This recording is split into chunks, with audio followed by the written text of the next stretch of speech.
I say we get one research done. Get a move on research things. Welcome back. Kind of skipped that, so we can't do any more recon. Yeah, just double checking the recon situation. It's I just did some recon on the recon. That's all. Can we date Floofy Butt now, or do we have a bit of a rapport going on? Do we got his number? No. Snooty Booty. I guess at some point we're gonna have to do another Snooty Booty date. Well, let's do our first chunk of research. Yeah, we can start up the research. The professor's probably wondering where we were. We didn't go to the lab at all yesterday. We haven't really been doing a whole lot, have we? Okay, 16. Today I'm off for a field trip. Might as well jump all the way to the end. Probably more Why would you bother doing 1 through 15 if you can just jump to 16? Presumably one leads into the other. Rowdy kitties, a few samples, or go on a field trip. What kind of samples?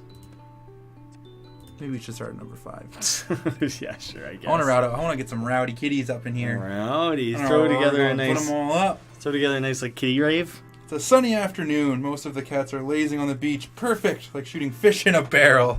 Or shooting cats. Cats in a barrel. Probably Cats easy. In a barrel. Just as easy. I double checked my supply list. Crate, treats, sedatives, snare, catnip, antiseptic cream for myself. Because they're going to get scratchy. Gotta have your gloves on, Felix. I've got everything except my gloves. I have a sick feeling in my tummy, but I ignore it as best I can. This is going to be a challenge, but I'm pleased the professor has trusted me with the more physical tasks. I walk out to the beach feeling like a child catcher. I keep reminding myself that I'm doing this for the greater good, even if it makes me unpopular with the cats. I feel like a cat catcher is a more common thing than child catcher. Why don't you just feel like a cat catcher? Or a dog catcher? Yeah. That's probably the most common. Child catcher is not a thing. I set up the crate in an unsuspecting location and keep the snare hidden behind my back. At first, I stroll around trying to look as casual as possible, whistling a tune as I walk. Can you whistle? Close enough. I get Just close to one of the... One shitty, shaky note. I get close to one of the smaller cats. I start to stroke her. I want this to be as painless as possible. The cat responds well to me. She even starts to purr gently. Grab that rowdy cat. She's out of control. Are you going to come with me? The cat looks at me with big, wide, loving eyes. Come on, then. Pick up the cat, carry her to the crate, and place her gently inside. I lock it shut, even though the cat makes no attempt to escape. Well, that went better than expected. This may be a good day after all. Well, that's because you didn't even try to go for a rowdy cat. That was a peaceful cat. By my success, I approach one of the slightly larger cats. Hey, matey, shall we get in the basket? I give him a little stroke. He doesn't respond badly, although he doesn't seem particularly interested either. I put my hands on either side of his booty, ready to pick him up. You grab him by the fanny. He doesn't look happy about it, and he growls a warning at me. Hey, mister. Oh, whoops, I accidentally grabbed a dog. It's going to be okay. We're just going on a little trip, all right? As soon as I start to lift, all hell breaks loose. Yowling and hissing, he scratches my arms to ribbons. Jesus. I try to get him to the basket, but he stretches out and I can't fit him in. Ow, oh no. I know when I'm defeated, and I have to let him go. He scampers off into the distance. So he didn't get that one. Didn't get that one. He got away. I look down at my ravaged arms. Look like ribbons. Note to self, wear long sleeves when on caging duty. Were we going to try and shove him in the same cage? That didn't seem like a good idea. Was that the extent of our... Is that research? I threw one cat in a basket. That went okay. I tried to throw a second, and he didn't like it. My research for the day is cats are unpredictable. Cats are unpredictable. Throw that one in your research book. I cracked the code, Professor. Okay, let's do what we were meant to do. I guess we do got to follow up with Snooty Booty. We've apparently committed. But it's not going well. Remember, we're on rocky terms. Well, I don't know. She might still be into us. I was kind of starting to not be so much into Snooty anymore. Snooty Booty, snoots, snoot toot, snoot toots. Gotta put out the snoot toot to try and get her attention. I've been searching for this Sphinx for what feels like ages. For a cat that never seems to move, she's surprisingly difficult to find. I am answered eventually by an unintelligible murmur coming from the shade of a nearby tree. Of course, she's sleeping. Snooty Booty. I poke her gently and try to rouse her. Poke, poke. That's what cats like, poking. I have something for you, a gift as it happens. Ooh, human, it's you. Whatever you're doing are up about at this time. It's midday, Boots. Snooty stares at me uncomprehendingly. I have an hour for lunch and I came to spend it with you, but if it's not a convenient time, I could always find something else to do. Wait, you mentioned a gift? Well, yes, I suppose I had the idea when we were drinking. Well, when you were drinking from the coconut and I fetched for you the other day, I took some of the remaining coconuts over to the lab and cooked up some coconut oil. Oh, we're gonna massage oils into this kitty. Snooty Booty opens her mouth wide. I sit awkwardly staring at her, unsure what exactly she's doing. Well, I'm ready to break my fast, human. It's hard sometimes to know whether to laugh or to spit with the spoiled feline. No, Boots, this isn't for eating. You mentioned how good drinking coconut water is for you, so I thought you might want, like, some coconut oil to rub onto your skin, keep you moisturized and youthful. This is getting weird and creepy. The closer these sexual advances are getting, and the closer it is to this human actually like Banging a cat? the less into it I am. No, we're gonna bang this cat. Aren't you terribly clever? I can't help but blush. Snooty Booty rarely compliments anyone, so I feel honored. You may begin. Snooty Booty laws onto her back, exposing her plump pink tummy to me. You little tummy. Oh, you want me to rub it on you? But cats can't really. Snooty Booty simply smiles in response. Well, Yeah, a please wouldn't go amiss. Yes, well, I didn't want to make a fuss, but I would prefer it if you asked first. Wait, she wants us to ask if we can oil her? Yeah. I sigh. There's not much point in arguing with the Princess Snooty Booty. If I don't think she actually means to be rude, sometimes she doesn't seem to understand how to talk to people as equals. I don't have the energy to deal with it today, but I make a note at some point she and I are going to have a little chat about etiquette. Please, may I rub this coconut oil onto your skin? Oh, please. Yes, you may. I pour some of the pungent liquid into the palm of my hand and rub it together with the other. I have no idea what I'm doing as I've never massaged anyone before, but I work along the lines of putting sun cream on a friend. I'm picturing oiling up this naked, hairless as cat. I touch the warm, loose skin on Snooty Booty's primordial pouch, I'm struck by how delicate she really is, and I try to be as gentle as possible. Primordial pouch? I don't know what that is. Which part of is that like what the vagina is that? I feel like that's what kangaroos have. Is that okay? You're very skillful with your hands, human. Okay. I do so wish I had those thumb things. They seem so useful. They're quite handy, to be honest. But paws are cool, too. Oh, that's not me. Snooty Booty lazily inspects one of her paws. Now you're just going to be all covered in sand because you'll be sticky from the oil? Do my paws next, will you? Snooty's skin is reacting well to the treatment, and it has become shiny and pliant. I see the good it's doing, and I have to move to massage her paws, but I'm quite taken aback by the length of her claws. Oh my, Boots, your claws are really quite long. Don't you use a scratch post or anything? What?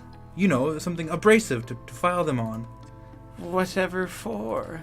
Well, it's part of being a cat, really. Stops them from catching on things. Snooty Booty is peering at me with one judgmental eye open. Caught on what exactly? Oh, I don't know, Snoots. Don't worry about it. I'm sure it's fine. Oh no, do go on. I'm intrigued. You seem to be implying that there's a degree of neglect in my grooming. No, I most certainly am not. You are by far the most highly groomed cat I've ever seen. In fact, you are the perfect example of a sphinx. What? Sphinx?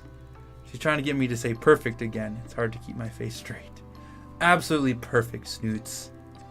And you're an expert, right? Well, I wouldn't call myself that, but I've been reading up on sphinx cats, and, well, you have all the characteristics of a pedigree. It's very sweet of you to say. Remind me, what would those be? I hesitate for a moment, trying to remember what pause for thought listed as the top features to look for in a sphinx. There was rather a lot of info, and I want to give her the best bits. What do you think? Well, I don't want her to fall in love with us. I don't know if I like Snoots that much. Well, let's see. Sphinx cats are very well known for their strong, muscular physiques. Snooty Booty stares silently. She obviously engrossed, so I continue. which is counterbalanced by their little pot bellies. She shifts a little, stretching out her torso. And you're of the opinion that I fit this description? Perfectly. I noticed how cute your pot was when I massaging oil into it. The texture, too.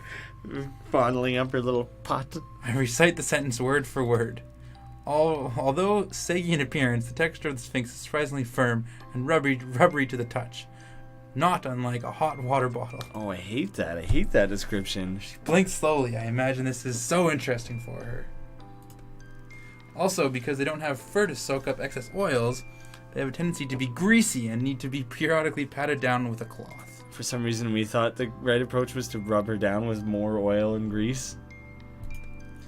The manual also goes into great detail about the very unique personality of the Sphinx. And I'm sure you remember every word of that, too. Absolutely! They're incredibly antisocial with other domesticated animals, yet extremely affectionate, even needy with humans, demanding attention at all times. Oh, that's just ridiculous. Yeah, I know. The affection part was a bit wide of the mark, but otherwise it's spot on. Oh yeah, I almost forgot. It said that they grow patches of downy fur in the colder months. Is that true? You may stop now. Okay. Okay. Her mood seems to have worsened. We did it. You okay, Snoots? Actually, I'm rather concerned for my overgrown claws. Huh? Well, there's a little I can do about it. Oh, well, there is little I can do about it being a pot-bellied hot water bottle, but I can at least keep my claws neat. I've obviously hurt her feelings. Maybe the descriptions weren't that flattering now that I think about it. Oops. Maybe I could help with that? Go on. How about I give you a manicure? Catacure. A catacure. Obviously. Yeah, that's a good one. Well, it can't hurt, I suppose. Tomorrow, then. I'll be here in my lunch break. On my lunch break. You know, Snoots, you are the most beautiful, aristocratic cat autistic cat on the island. Do you see his little hearts around his head? He's fallen in love. Well, the competition is hardly what I would call worthy. Oh, I don't know. The elders can be quite fetching in the night in the right light. In spite of all the efforts to hide it, I catch the glimmer of a smile before she curls up to sleep. I don't want to date Snooty. We were so mean. Maybe it's because we were snooty. I'm not a fan of this cat right now. Not on board. 6.9%. Game over. We win. We win. I don't think there's any need to continue on. Is there any more recon we could do? Maybe? Do we basically just have to wait till the next day to try and date this cat some more? Oh, I see. It actually tells us what you have to do to get to it. Oh, so a lot of them are like completing chapters and things like that, so not a lot we can actually do. We get this one after receiving a gift from Snooty Booty. Probably after we bang. Yeah, we could have got this one after we dated McMurphy, but we did not. I wish. I hope that's not closed off to us permanently. Okay, so we got time for another date or some more research? It'll be a next time thing. Okay. If we even bother with the next time. 6.9%. It's true, we just won the game. It's good. Nailed it. Nailed it. Can you edit out that dot? What dot? It's between 6.9. Oh. Just nudge them slightly closer together. 69% on the game. This is a very silly game. Yeah. Oh, it's almost not silly enough. Yeah, it should have been when full blown cat puns on every single chance. Yeah, and we should have been banging cats within the first 5 minutes. Yeah, the first 20 minutes was nothing. First hour. It took us an hour to get to this screen. Yeah, and I feel like if we were straight up banging cats right off the bat, it would be so absurd that it would be easier enough to come to terms with. Now we spent all this time getting to know cats and all this story and build up to everything. Now all of a sudden, hours later, there's the cat banging thing is becoming a thing, and it's weird now. Yeah, it became a thing too late in the game. But all these dumb posters too. Oh, but maybe the idea is that as we become more like a cat, the more we start to love cats.